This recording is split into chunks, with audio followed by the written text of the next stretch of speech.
Ya, bismillahirrahmanirrahim. Assalamualaikum warahmatullahi wabarakatuh. Waalaikumsalam. Waalaikumsalam Ustazah. Waalaikumsalam. Boleh nampak Ustazah? Nampak. Okey. Boleh on camera? Boleh on camera? Tak boleh. Tak ada orang yang menjawab. Tanya soalan boleh on camera, tak ada orang menjawab. Nak ke tak? Okey. Hmm? Bukalah. Buka dah kalau rasa ni ada lagi nak admit ni. Ustazah kalau dah share ni sekarang tak perasan dah orang nak masuk kelas ni.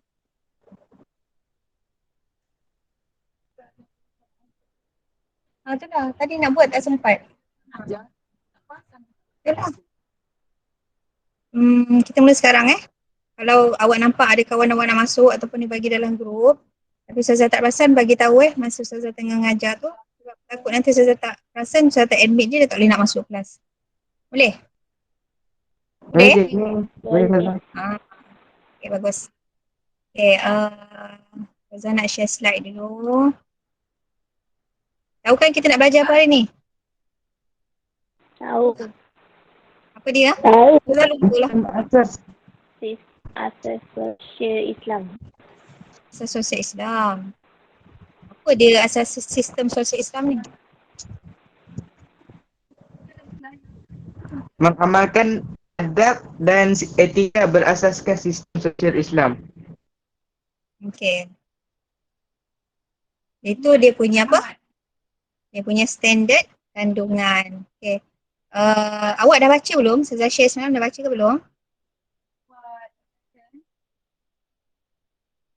Dah baca belum? Dengar tak?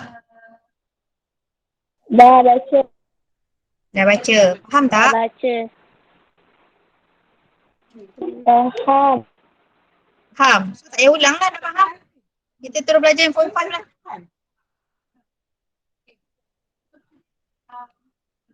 Sebab hari tu yang Ustazah boleh ambil tajuk ni untuk dibincangkan. Sebab orang kata tajuk ni macam tak berapa dah faham kan masa 3/4. Jadi Ustazah ulang semula. Jadi kalau rasa dah okey, tak nak ada Ustazah, kita teruskan form 5 je lah. Tak payahlah ulang yang form 4. Ustazah boleh stop lah Ustazah. Terus yang form 5 lah. Macam mana? Dah faham baca dah? Ustazah share semalam cerita dah faham? Ustazah, Ha? bukan bab ni ada kena-kena dengan bab first form 5 tu kan? Ada kena-mengena dengan form 5? Buat apa? Bab yang pertama, first kali tu lah. Awak dah baca? Sistem ekonomi Tak, selak-selak je, lepas tu macam macam Ada sama. kaitan. Yang dia tanya pasal ijma' kot. Buku teks form 5 dah dapat dah? Dah. So awak nak sekali dengan form 5 punya? Okay, dia yang samanya. Saya ceritakan sikit lah. Okay, dekat slide. Okay, dia kat sini adalah sumber utama sistem sosial Islam. Awak nampak slide Ustazah kan? Tapi yang ada buku teks form 5, boleh buka buku teks form 5, sumber utama sistem ekonomi Islam. Okay, beza tak? Sumber utama sistem sosial Islam, dalam buku teks dia sumber utama sistem ekonomi Islam. Tajuk berbeza, benda yang sama. Betul tak? Tajuk dia beza tapi dia punya cerita dia benda yang sama. Ada Al-Quran, ada Sunnah, ada Ijma', ada Qiyas. Kan? Okay, so jawapan dia sama lah. Dalam sistem ekonomi Islam, kita guna pakai sumber dia yang pertama kena rujuk Al-Quran.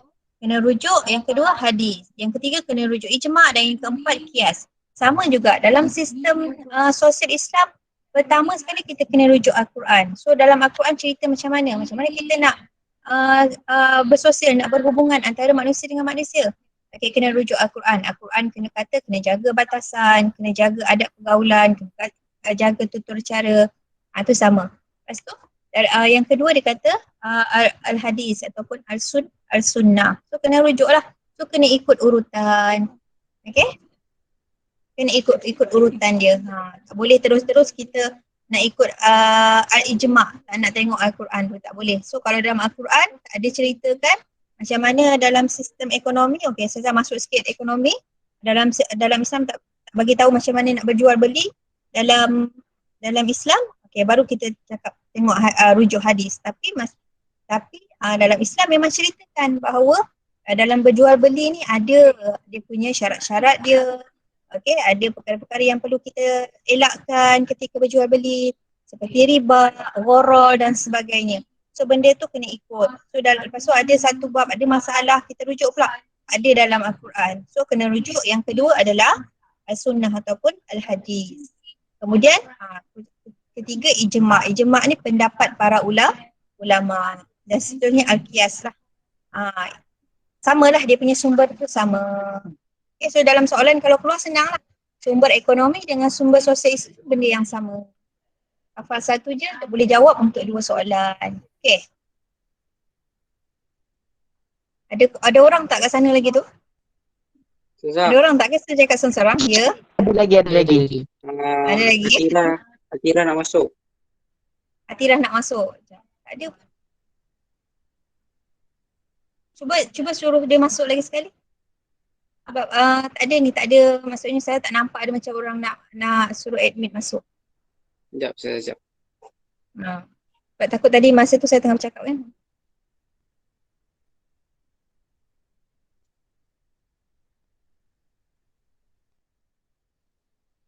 Okey, terima kasih siapa yang tadi lain kali macam tu lah kalau saya tengah cakap tiba-tiba kawan-kawan nak masuk tolong bagi tahu, jangan senyap je. Ustazah pun cakap-cakap ni kan korang senyap je saya tak tahu. Korang tidur ke apa ke kan? Kena ada menyawat sikit.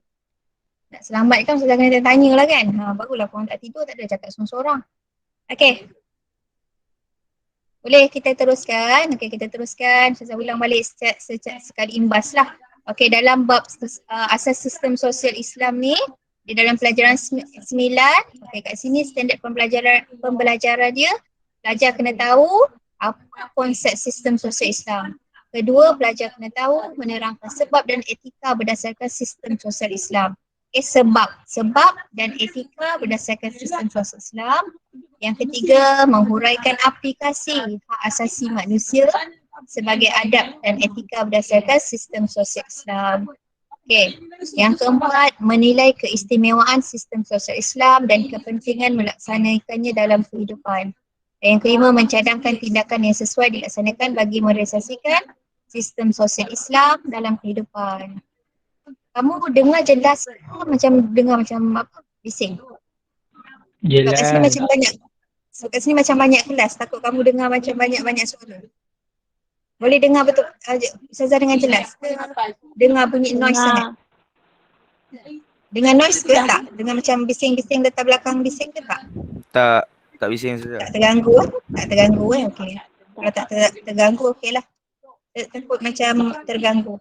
Okey, kita tengok yang pertama, konsep sistem sosial Islam. Okey, apakah maksud sistem sosial Islam? Okay, sistem sosial Islam ni adalah mengawal, memberi panduan berkaitan cara manusia berhubung antara satu sama lain.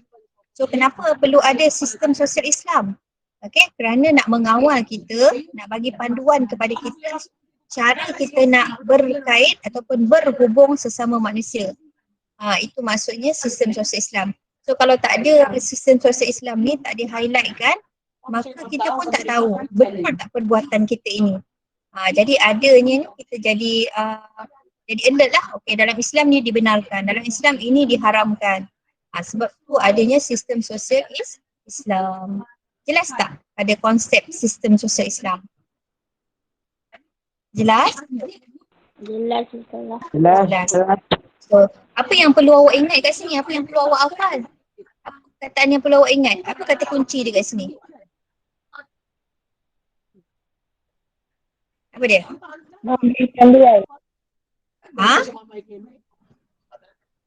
Apa kata kunci yang perlu awak ingat kat sini? Cara manusia berhubung.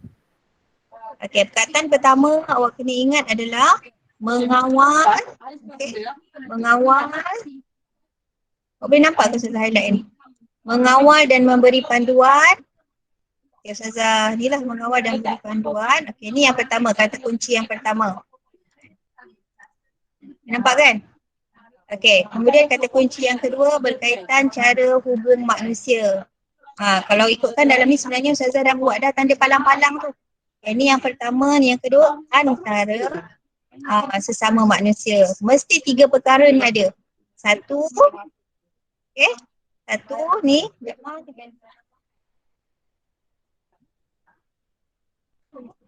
okey.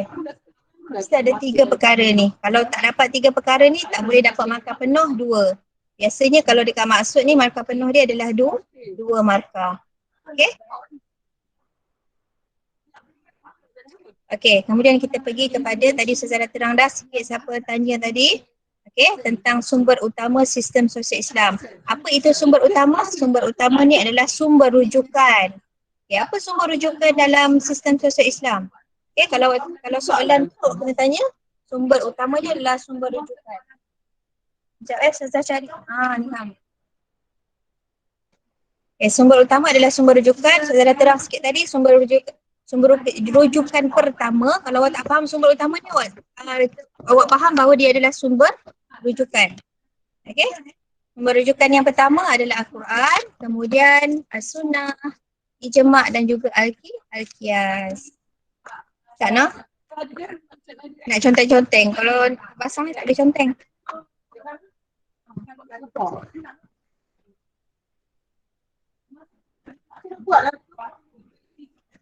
Ada apa-apa nak tanya? Boleh je tanya. Tak payah nak senyap sangat. Tak payah nak silent sangat. Boleh tanya apa-apa nak tanya. Ada orang tak? Ada Ya, Ustazah. Ada lagi Orang Ustazah, ni ada dah lagi. Orang ni kamera dah lah tak buka. Suara pun tak pernah dengar. Cuma bila saya cakap, ya Ustazah faham. Okey, buat macam dalam kelas tu. Barulah Ustazah kau ni tak feeling sorang-sorang. Kenapa Ustazah tengah cari soalan? Tengah buat soalan. Buat soalan tu. Tok tanya Ustazah nanti. Oh ya ke? Sekejap Okey.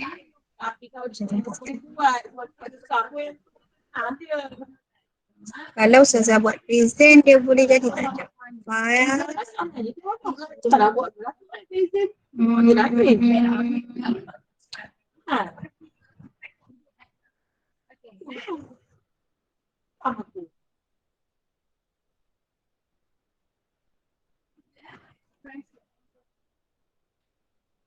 Okey, boleh.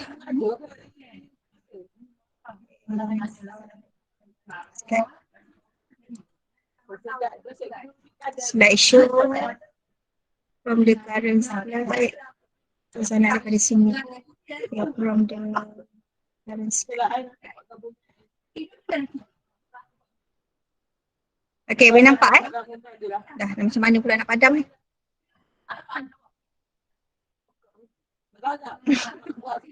Okey. Okey, ni dia punya yang pertama. Okey. Kata kunci yang pertama. Lepas tu kat sini yang kedua dan ni yang ketiga. Mesti ada 3 benda ni. Tak ada 3 benda ni takkan dapat 2 markah. So nak dapat 2 markah mesti ada 3 perkara. So boleh hafalkanlah terus. Mengawal dan memberi panduan. Okay, mengawal dan memberi panduan berkaitan dengan cara manusia berhubung antara satu sama lain. Mengawal dan memberi panduan berkaitan cara manusia berhubung antara satu sama lain. Terus hafalkan. Okay, boleh? Ini adalah sumber, saya dah cakap tadi, sumber yang pertama adalah Al-Quran. Yang kedua adalah As-Sunnah. Ketiga adalah Al-Ijma'. Keempat adalah Al-Qiyas. So kena ikut urutan. Kalau tak ikut urutan salah. Contohnya dia kata berikan sumber utama sistem sosial Islam. Okay, awak pergi bagi dulu As-Sunnah dulu. Awak tak ikut urutan kan, awak bagi As-Sunnah dulu. Waktu bagi ni dulu, lepas tu awak bagi Al-Qiyas. Jawapan awak tu kalau walaupun ada 4 ni, keempat-empat ni tapi tak ikut urutan, jawapan ni jadi salah. So wajib ikut urutan 1, 2, 3, 4, 5 sampai sini. Wajib ikut urutan. Okay, faham? Faham tak? Faham. Okay, bagus. Macam tu lah barulah macam dengar ada audience sikit. Okay, kita pergi slide seterusnya. Okay, matlamat sistem sosial Islam. Apa matlamat ataupun apa yang Islam nak highlightkan dalam sistem sosial Islam ni? Okay, apa matlamat dia? Yang pertama adalah untuk bila kita dah ikut sistem sosial Islam ni, apa yang Islam gariskan ni, dah ikut berpandukan Al-Quran Sunnah, As-Sunnah dan Ijma' dan Al-Qiyas ni, yang pertama kita akan mendapat keredaan Allah. Okay, kita nak dapat keredaan Allah. Kita hidup kat dunia ni nak dapat keredaan daripada Allah. Okay, so daripada segala aspek, daripada segala segi mesti mengikut cara Islam. Okay, sebelum ni sekarang kita belajar pasal sistem sosial Islam. Okay, dalam sistem sosial Islam pun mesti mengikut Islam. Nanti form 5 ni nanti lama lagi ni awak akan belajar tentang ekonomi pun kena ikut cara Islam. So dalam berniaga, bermuamalat mesti mengikut cara Islam. Okay, kemudian kedua, melaksanakan tugas sebagai khalifah untuk mentadbir dan memakmurkan alam. Ni kita belajar dalam tajuk yang sebelum ni. Kan? Kita belajar sebelum ni pasal khalifah, tanggungjawab sebagai hamba dan khalifah. Betul tak? Saya lupa nak tanya. Sebab tu tadi saya tanya mula-mula. Apa maksud tanggungjawab, apa maksud khalifah, masuk hamba. Betul tak? Ada orang tak? Ada lagi. Okay. Ada. Siapa nak bagi tahu apa maksud khalifah, apa maksud hamba? Sebab ada kaitan dengan ni, ada kaitan dengan yang nombor 2 ni. Matlamat sistem sosial Islam ni. Siapa ingat apa maksud khalifah? Boleh? Tolong bagi apa maksud khalifah tanpa melihat buku. Siapa nak cuba jawab? Siapa ada? Siapa ada? Siapa nak cuba tu? Muhammad Danish. Okey, silakan Muhammad Danish. Jawapannya masuk khalifah. Khalifah itu ialah umat manusia yang bertanggungjawab untuk menyebarkan agama Islam. Betul tak? Khalifah? Kurang tepat. Nadu. Kurang tepat. Orang lain siapa nak cuba? Khalifah tu Siapa tu? Siapa yang jawab ni? Ain? Siapa Ain? Alisha. Alisha. Okey, Alisha. Apa dia Alisha?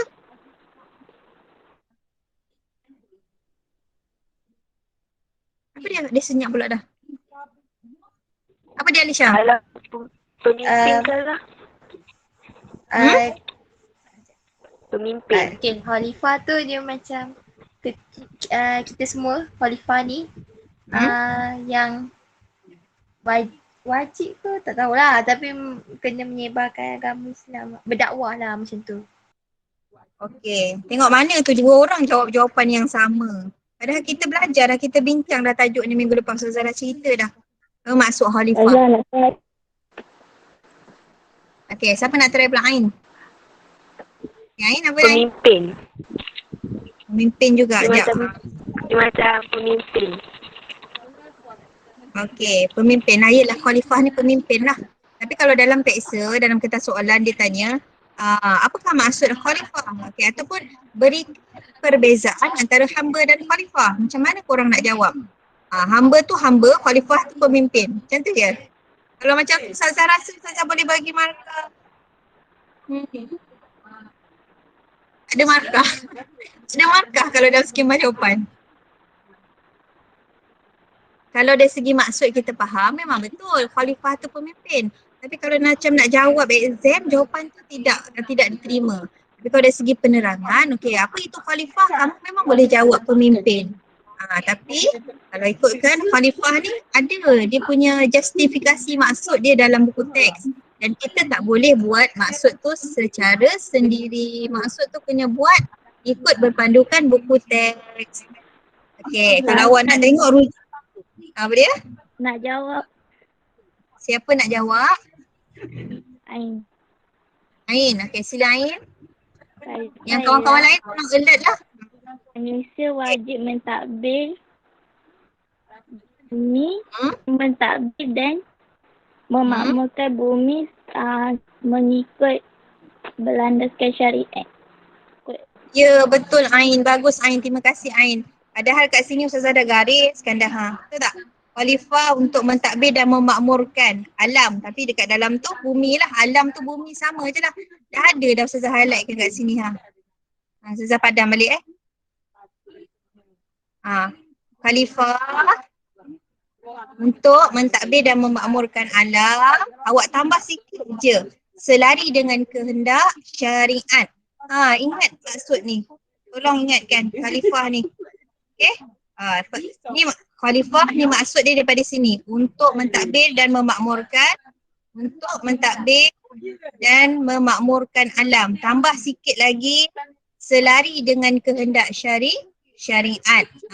Ataupun kehendak Islam pun boleh juga. Syariat tu Islam lah. Islam tu syariat lah. Okay. Faham? Jelas semua? Boleh ingat lepas ni? Boleh ingat tak? Ada orang tak?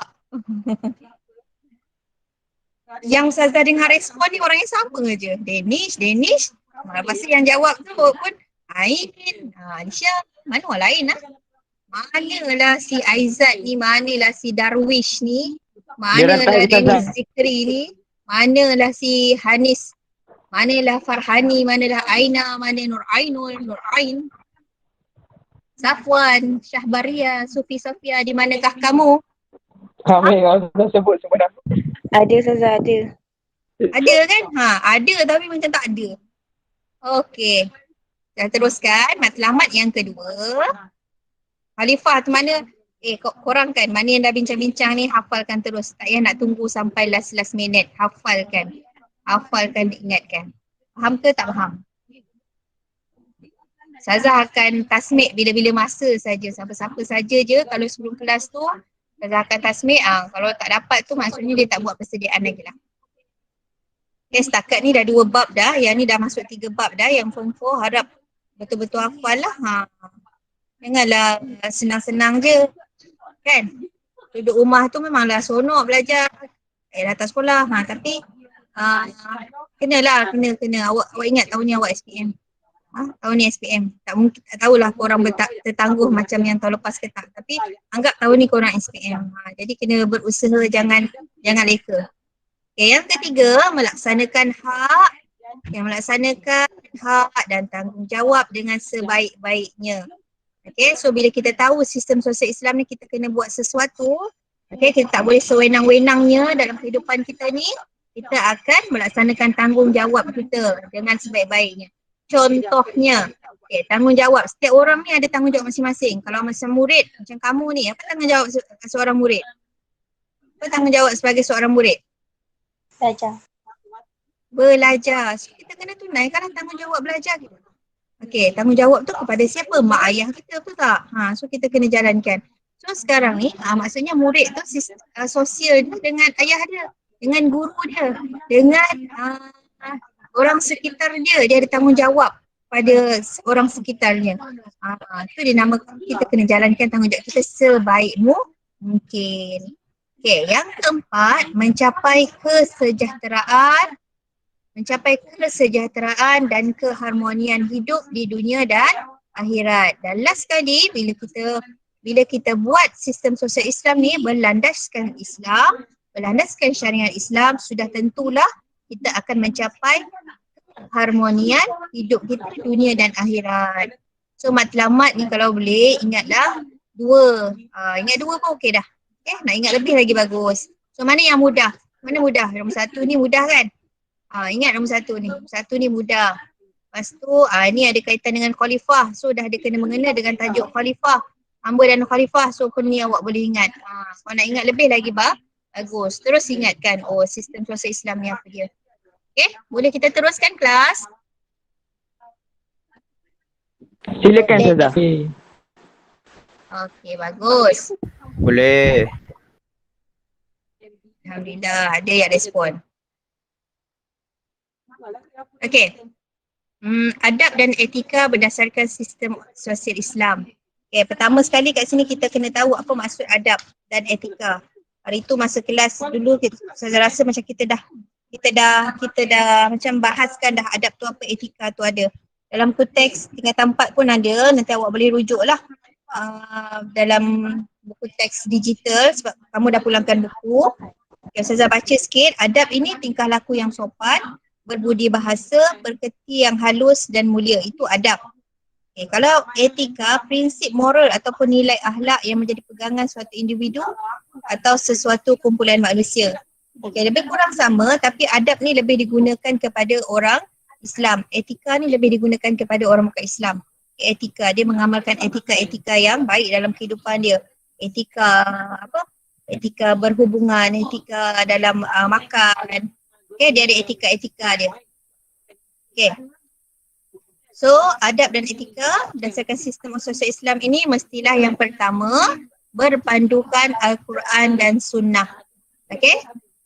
Yang pertama mestilah berpandukan Al-Quran dan Sunnah. Yang kedua, perhubungan atas dasar iman, atas dasar takwa kepada Allah Subhanahu Wa Taala. So, kita ingat apa saja yang kita buat, apa saja perhubungan yang kita jalinkan bukan kerana cinta, bukan kerana nafsu, bukan kerana semata-mata pasal dunia, bukan kerana harta, tapi adalah kerana keimanan dan ketakwaan kita kepada Allah. Okay? Kalau kita minat seorang, sukakan seorang adalah kerana iman dan takwa. Kalau kita benci tu tak digalakkan lah. Tak bergalakkan benci kat orang. Kalau kita tak suka pun kita ignore je senyap-senyap je. Tak perlulah kita nak nyata, tak perlulah kita nak tunjukkan yang kita ni benci sangat pada seorang tu. Kalau kita suka bukan atas dasar keduniaan semata-mata. Mestilah berdasarkan keimanan dan juga ketakwaan. Boleh? Ini adalah yang kedua. Okay, saya teruskan. Yang ketiga, mengutamakan kepentingan umum berbanding kepentingan individu. Okay. Dalam sistem sosial Islam, hak yang penting adalah hak umum dulu. Umum. Maksudnya, hak orang lain dulu. Hak kita, individu ni adalah yang kedua. Ni kedua. Yang pertama adalah umum. So kalau macam adik-beradik kita ramai, nak makan tu macam kena bersukat, utamakan orang lain dulu. Kita nombor dua. Contohnya macam tu lah. Maksudnya kita tak mementingkan diri sendiri. Jangan ada perasaan mementingkan diri sendiri. Nanti engkau lah, pandai-pandai lah engkau lah. Yang penting aku selamat. Yang penting aku makan. Yang penting aku bahagia. Tidak. Dalam sistem sosial Islam, Islam mementingkan kepentingan umum. Okay, kalau berlaku macam sesuatu kan, benda musibah macam COVID ni. Okay, kepentingan umum dia apa? Nak menjaga Malaysia ni daripada semua kena penyakit. So buat PKP macam ni. So kepentingan umum kita terjaga. InsyaAllah lah.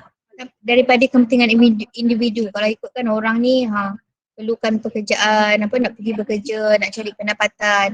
Tapi itu adalah lebih kepada individu tu sendiri. Tapi nak mengelakkan daripada penyakit tu tersebar, itu adalah kemaslahatan umum. Itu lebih dijagalah. Okay, faham? Macam kita juga, kita kena mengutamakan orang lain. Tak boleh kita pentingkan diri sendiri. So yang ketiga ni awak ingat perkataan dia, jangan pentingkan diri sendirilah. Okay? Boleh? Boleh tak? Boleh. Boleh.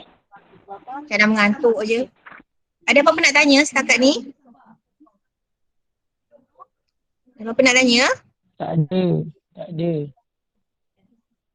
ada Okay, seterusnya yang keempat, mengamalkan akhlak mulia pada setiap masa. Okay, setiap masa kita kena berkelakuan ataupun berakhlak dengan akhlak yang mulia. Okay, dalam sistem sosial Islam ni kita kena ingat, kalau aku buat baik, kalau aku berakhlak baik, orang akan suka. Okay, kalau aku akhlak jahat, perangai buruk, orang tak suka. Jadi kita nak orang suka kita sentiasa, kita pun nak rasa tenang. Nak Allah suka. Okay, kita kena sentiasa berakhlak mulia.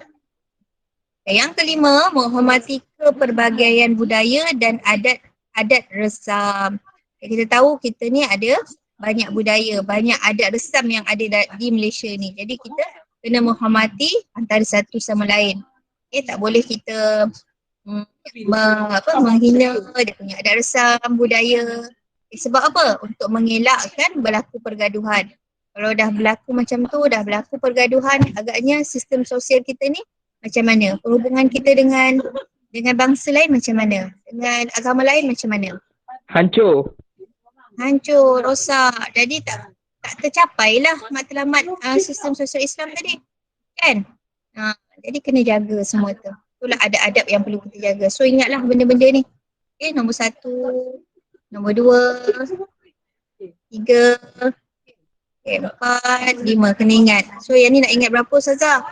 Awak ingatlah 3. Paling common lah ingat 3. Adab dan etika ingat 3. Ingat yang mudah-mudah berpandukan Al-Quran Sunnah. Atas dasar iman dan takwa. Ingat kata kunci je. Al-Quran Sunnah, dasar iman dan takwa. Kepentingan umum daripada individu. Kalau macam ni tadi saya kata kunci dia, jangan pentingkan diri sendiri. Tapi awak jangan tulis dalam jawapan macam tu, jangan pentingkan diri sendiri. Itu saya kata kunci. So ayat dia yang lebih sesuai dalam nak menjawab mengutamakan kepentingan umum daripada kepentingan diri sendiri.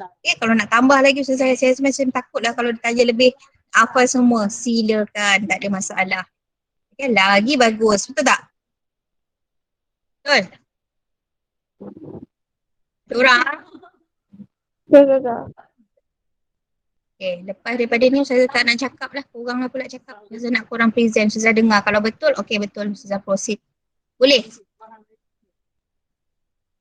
Ni saya dah bagi tahu dah tadi. Dekat grocery ni pun ada dekat dalam buku teks. Kalau tak ada buku teks tak apalah, awak boleh refer Ustazah punya slide ni untuk jadikan panduan lah. Untuk nak baca-baca, nak ingat-ingat bulat pelajaran 3/4. Adab tingkah laku sopan. Apa itu adab? Tingkah laku sopan, berbudi bahasa, berkerti yang halus dan mulia. Ada 3 lah. Pertama, tingkah laku sopan. Kedua, berbudi bahasa. Ketiga, perkerti yang halus mulia. Apa maksud perkerti? Maksud perkerti? Tahu lah Ustazah. Nanti tengok, kalau ada kat rumah kamus dewan tengok. Budi pekerti, selalu kita perkataannya budi pekerti yang mulia. Ni pekerti je. Apa maksud pekerti? Budi tu apa? Budi tu macam budi lah kan? Baik kan? Pekerti ni apa? Cuba tengok kamus dewan. Tak pun refer guru bahasa Melayu awak. Pekerti ni apa cikgu? Ustazah saya cari.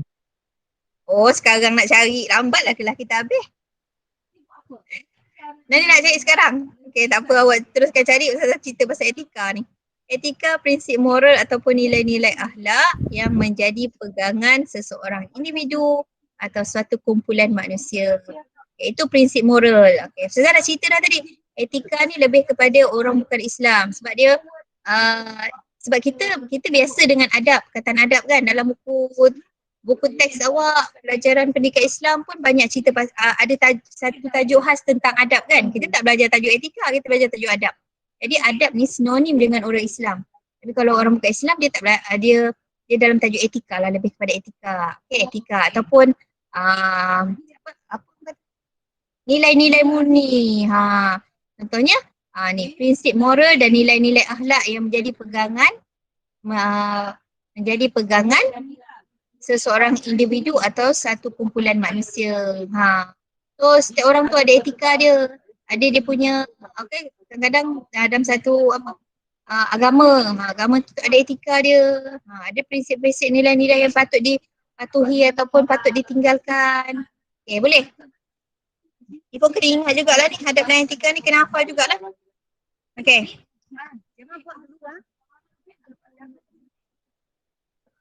Ni Ustazah nak minta orang lain pula tolong terangkan. Ustazah pilih bila Ustazah suruh dia tolong terangkan, tolong bacakan, sebutkan, teranglah. Maksudnya Ustazah tak nak korang baca. Sebab tu Ustazah dah share dah slide ni semalam. Sebab suruh korang study. Dah study baru bagi kehadiran. So yang dah bagi kehadiran tu confirm dia dah baca, dia dah faham. Jadi Ustazah minta dia jadi terangkan hari ni. Dia yang dah left pula dah bila suruh terang. Jangan left. Siapa left sedap Ustazah buang kehadiran korang. Siapa nak terangkan tentang hak asasi manusia 3.1.3 ni? Siapa nak? Siapa volunteer? Tak ada, Ustazah pilih.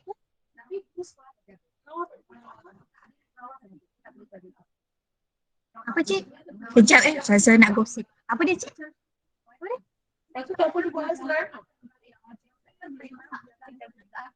Maksudnya kita kena jaga exam?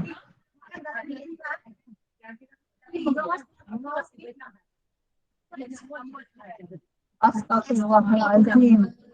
Sampai petang-petang lah.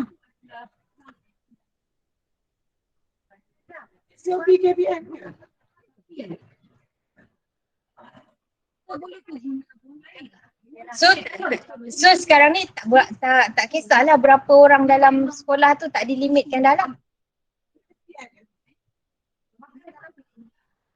Makan dalam bilik mana?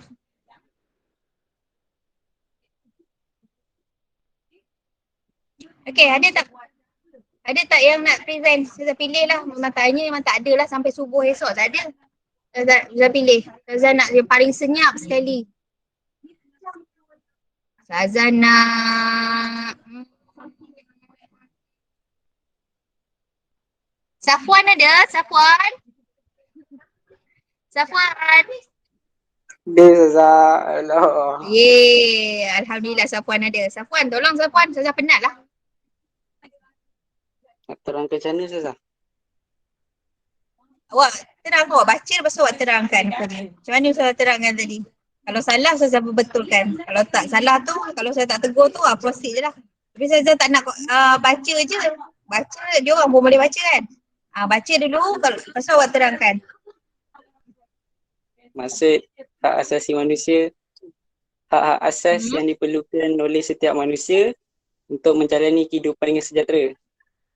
Maksudnya, semua manusia ni perlu ada hak masing-masing untuk hidup dengan sejahtera lah. Macam tu ke? Okey. Kalau kata setiap manusia perlukan hak masing-masing tu,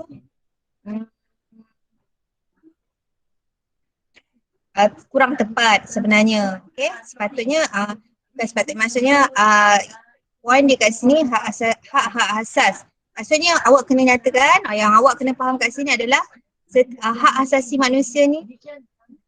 Wah, kenapa lah Ustazah garis sengit? Okey, hak asasi manusia ni, poin pertama adalah hak asas. Kalau kata hak asas, maksudnya bukan semua perkara kita boleh kata hak manusia. Okey, tak. Ada sesuatu sahaja. Maksudnya kalau dalam buku teks awak ada 6 perkara sahaja. Okey, ada 6 sahaja perkara yang dikatakan sebagai hak asasi manusia yang boleh kita boleh kita jalanilah dalam kehidupan kita. Okay, yang diperlukan oleh manusia. So apa hak asas itu? Hak asas ini adalah untuk keperluan manusia dalam menjalani kehidupan kita dengan sejahtera. So kita dapat hak ni adalah untuk apa? Untuk kehidupan kita menjadi kehidupan yang baik, kehidupan yang sejahtera. So poin dia kat sini kelas, awak kena ingat adalah yang pertama hak asasi. Yang kedua, diperlukan oleh manusia. Okay, diperlukan oleh setiap manusia, dia perkataan setiap kat situ.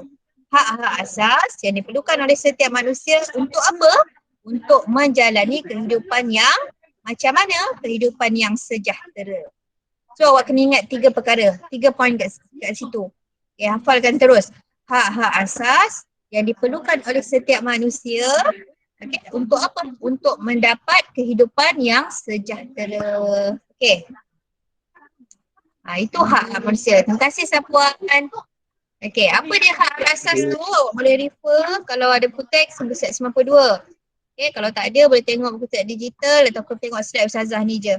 Okey, hak asas ni ada 6 perkara. Okey, yang pertama apa dia? Siapa nak terangkan? Terang berserta dengan dia punya ni dengan penerangan lah. Ceritakan 6 perkara ni dengan penerangan. Kalau kebebasan agama ni apa? Kalau sorang-sorang lah kan, maksudnya Satu hak ni seorang. Kalau semua dia bantai 6 tu kesian pula dia. Okay, tadi Sapuan dah sudah, Ustazah dah mak, Sapuan okay dah. Ustazah nak Oi, ada yang left terus ni. Aduh, hai budak ni. Ni, siapa ni? Siapa ni?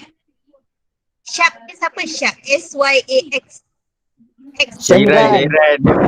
Oh, Syahiran. Okey, Syahiran. Silakan Syahiran, kebebasan beragama. Apa yang dikatakan sebagai kebebasan beragama dalam hak asasi manusia? Ustazah dia type. Tak tahulah Ustazah line slow. Dia cakap dia line slow Sangkut-sangkut. Dia tak boleh lah, dia tak dengar lah. Dia tak dengar Kalau tak dengar boleh tulis. Kalau tak dengar boleh tulis Syahiran.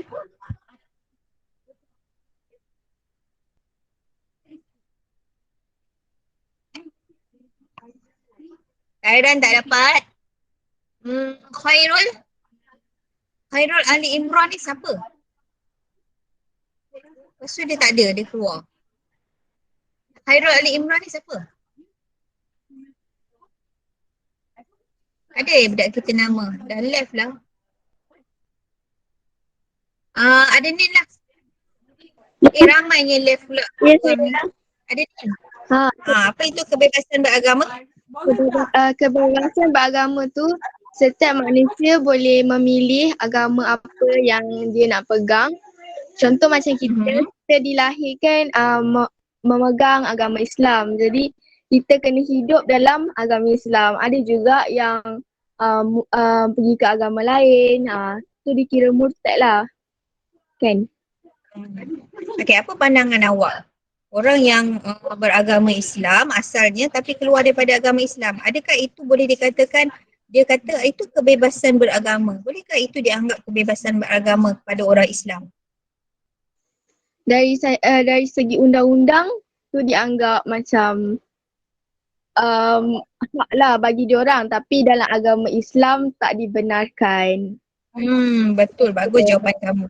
Jadi tidak dibenarkan, orang Islam tidak dibenarkan. Malah pada zaman Rasulullah, mereka yang keluar daripada agama Islam ataupun murtad ni, masa zaman Saidina Abu Bakar, Saidina Umar, yang mereka dihukum bunuh. Okay, sebab apa? Tak nak mengelak, tak nak menyebabkan perbuatan mereka ini akan menggalakkan lagi orang beramai-ramai untuk keluar daripada Islam. Sebab tu masa zaman khalifah dulu, mereka ni dibunuh. Jadi masa zaman sekarang ni kita tak adalah sampai macam tu. Tapi itulah kesannya kita nampak sekarang ni berapa ramai yang berdaftar untuk keluar daripada Islam. Tapi tertangguh lah. Tak boleh lah, tak sewenang-wenangnya kalau lah semua dibenarkan permohonan mahkamah ni, tu dibuat permohonan mahkamah. Kalau lah dibenarkan agak-agak makin sewenang-wenangnya, dan benda ni tak adalah di-viralkan. Okay, kalau viral memang maksudnya sewenang-wenangnya. Sebab apa tau? Sebab orang yang tak mengamalkan Islam tu dah ramai dah. Tapi mereka masih lagi di dalam agama Islam. Tapi kalau maksudnya bila dia tengok ada orang yang dah berani untuk keluar Islam secara terang-terangan, makin ramailah golongan-golongan yang tidak mengamalkan Islam ni pun sama-sama seronok lah. Sebab dia rasa Islam ni sangat beban pada mereka. Nak solat, puasa, semualah. Tapi sebenarnya tak, benda-benda itulah untuk menolong kita, membantu kita, menjaga kita daripada tersasar jauh daripada landas kehidupan. Okay, bagus ada Nin. Okay, bagus. Tapi kalau untuk orang bukan Islam, mereka untuk menerima Islam itu adalah memang kebebasan lah. Mereka boleh dalam negara kita pun selepas daripada umur 18 tahun ke 21 tahun, saya tak ingat, berhak untuk memilih agama sendiri.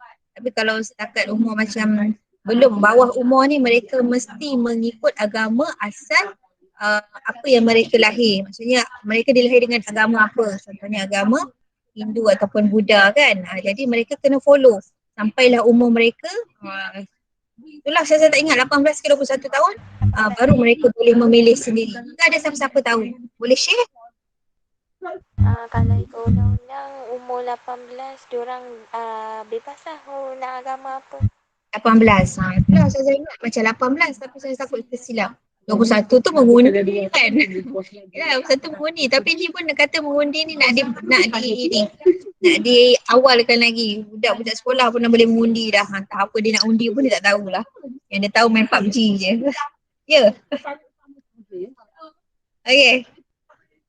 Terima kasih Adini. Okay, kita pergi yang kedua, kebebasan bersuara.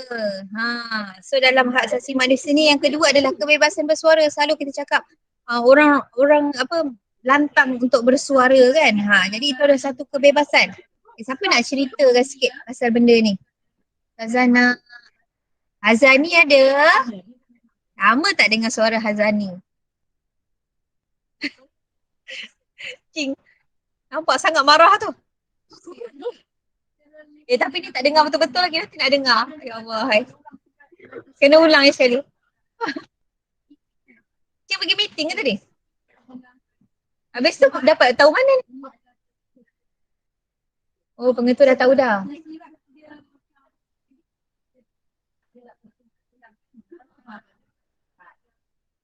Okay, ada Hazani. Hazani ada. Yang lelaki ni kalau tanya tak menjawab lah. Kecuali Danish. Danish bagus. Danish ni. Danish pun tak jawab dah.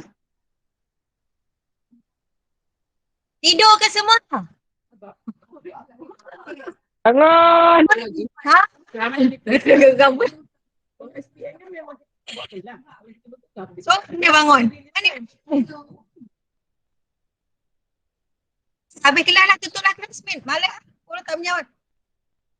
Ada Sarah, ada. Ada pun. Mana Azani tadi? Good. Ha? Baik.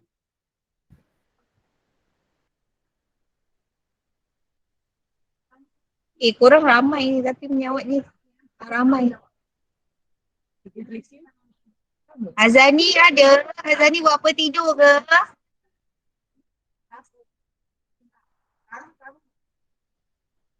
I'm siapa?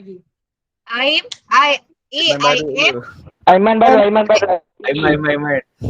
Aiman. Okay, Aiman. Okay, Aiman ada? Ada Sarah, ada. Ingat Aiman tak kisah tadi. Okay, Aiman. Boleh tak cerita pasal kebebasan bersuara, Man? Kebebasan bersuara macam dia boleh tunjukkan dia punya pendapat sendiri. Apa yang dia tak suka, apa yang dia suka. Okay. Okay. Baguslah. Betul lah tu. Poin yang pertama tu betul. Maksudnya kita bebas untuk mengutarakan kita punya pendapat. Tetapi apa yang tak bolehnya, kita mengutarakan pendapat sehingga menyebabkan berlakunya merosakkan perpaduan dalam masyarakat. Okay, menyebabkan berlakunya pergaduhan ataupun kita menyebarkan pendapat tu sehingga menyebarkan fitnah ataupun mengadu domba. Tu tak boleh. Tapi sekadar kita nyatakan pendapat saya tak setuju benda ni tak sepatutnya. Tak sepatutnya Ustazah buat meet ni mengganggu masa kami. Korang boleh lah nak bagi pendapat macam tu. Ya, ada yang tak setuju. Tapi kalau korang sebarkan kata Ustazah tu buat meet syok sendiri. Lepas tu buat fitnah, itu yang tak bolehnya. Faham ke tak faham?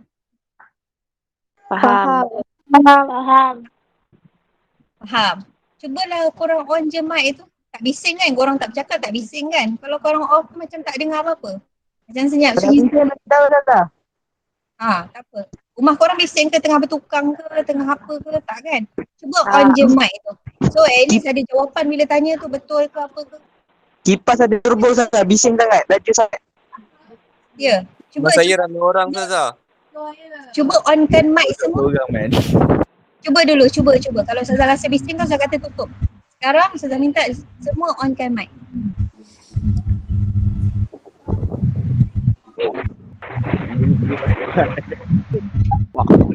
Okay. Cuba on kan semua. On kan semua. Okay, on. Ada yang tak on lagi. Aina Maisara, Nur Aina lagi. Alia. Okay. Yang dah on ni, tak payahlah korang buat bising. Korang sekadar on je. Tak payah nak buat bising bunyi-bunyi apa, tak payah. Tak payahlah makan mic. Okay. Zazan nak cuba terangkan dalam keadaan mic yang terbuka ni. Okay. Perlindungan nyawa ialah dah tahu. Tengah balik penting lah. Bunyi pantai tu, bunyi pantai. Banyak bunyi hanging Ustazah. Bunyi orang berteruk pun ada. Depan kipas ni diorang ni. Dalam kipas. Ada yang saja-saja bunyi itu pun ada juga tu. Okay, off the mic. Baru sunyi sepi sikit.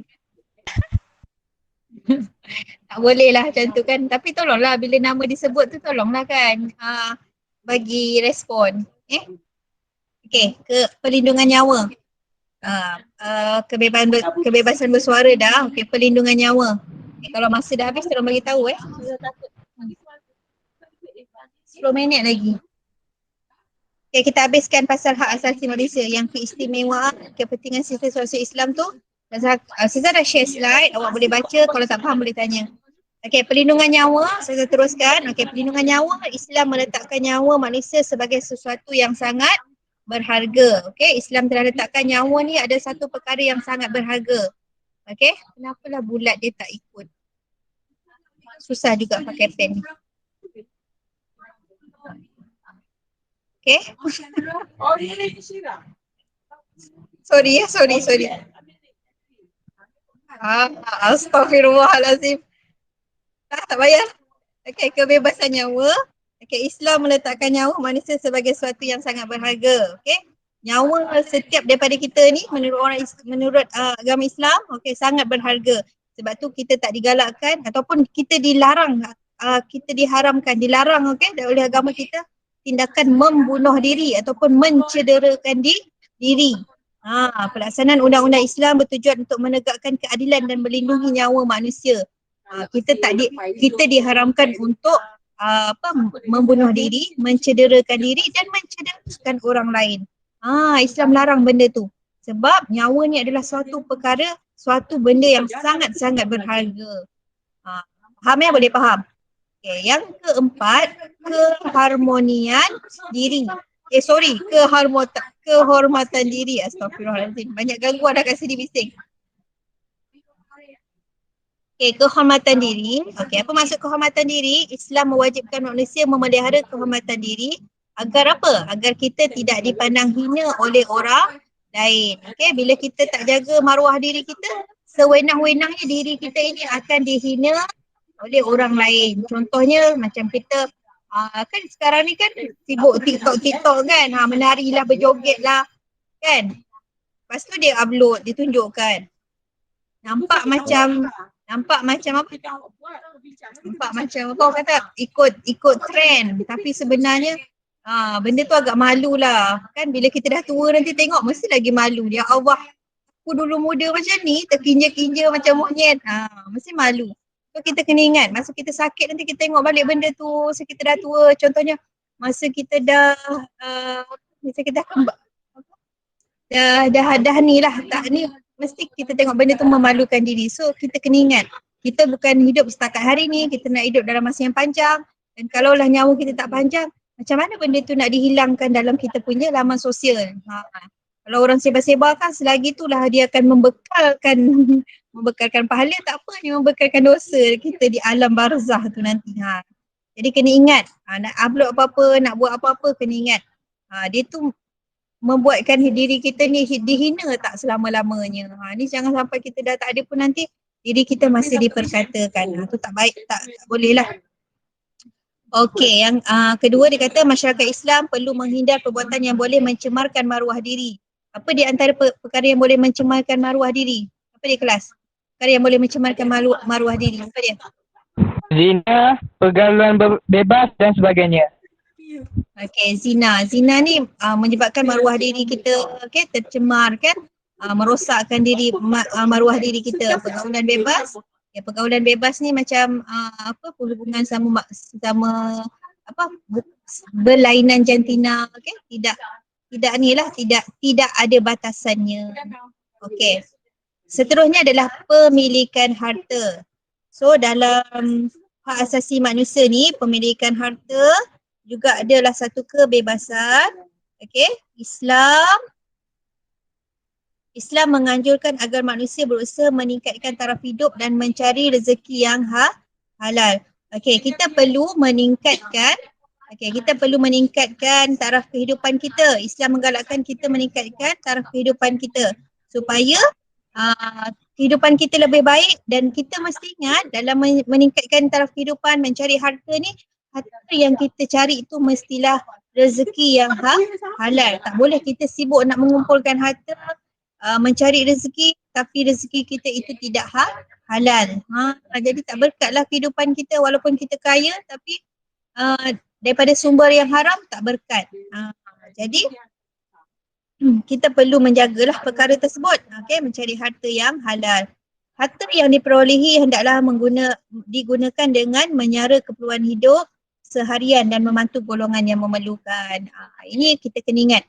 Dalam harta kita bukan hak kita saja, ada hak orang lain. Maksudnya kita kena tengok orang sekeliling kita susah ke tidak, jiran kita makan ke tidak. Kita kena tengok semua benda tu. Dan rezeki yang sedikit tu sebenarnya kalau kita share lagi berkat, lagi akan bertambah jika kita share dengan orang lain. Tapi kalau rezeki yang banyak, kita tak share, kita kedekut, rezeki tu makin lama makin berkurang. Kurang dari segi apa? Kurang dari segi keberkatannya. Tak dapat pahala di situ. Sebab tu kita tengok, kalau awak tengok Ustaz Abid Liu kan, dia rajin bersedekah kan, harta dia makin lama makin banyak. Macam mana dia dapat duit banyak-banyak ni kan? Sebab dia rajin bersedekah. Jadi jangan takut untuk bersedekah. Yang keenam, keamanan dan keselamatan. Ini juga adalah hak asasi manusia. Yang keenam adalah keamanan dan keselamatan. Islam menjamin keamanan dan keselamatan dalam kehidupan manusia. Contohnya Islam menjamin tidak boleh berlaku pergaduhan, peperangan. Sebab kita mengelakkan perkara-perkara yang boleh menyebabkan berlakunya pergaduhan, mengelakkan perkara-perkara yang boleh berlaku peperangan. Keselamatan, mengelakkan perkara-perkara yang boleh mengancam keselamatan. Contohnya merempit, contohnya mencuri, merompak, membuli. Semua benda tu boleh mengancam keselamatan. Jadi Islam mengelakkan perkara-perkara tersebut. Keselamatan dan kebebasan golongan bukan Islam turut terjamin jika mereka tinggal dalam negara Islam. Malah negara Islam ataupun negara yang mengamalkan Islam, bukan sahaja mementingkan hak kepada orang-orang Islam sahaja, malah dia mementingkan juga hak-hak penganut agama lain. Maksudnya rakyat yang selain daripada beragama Islam. Maksudnya yang beragama selain daripada Islam. Mereka juga terjamin keselamatan mereka. Tak adalah kita ancam mereka mati kan, tak adalah ancam mereka untuk bunuh sebab mereka ada berada dalam negara Islam dan mereka tidak mengganggu gugat keamanan orang Islam ataupun keselamatan orang Islam. So kita tak bolehlah nak memerangi mereka. Cukup setakat ini, dah pukul 11.35, masa pun dah terlebih. Saya harap yang masuk ni semua dah isi kehadiran. Dah isi kehadiran dah semua? Dah.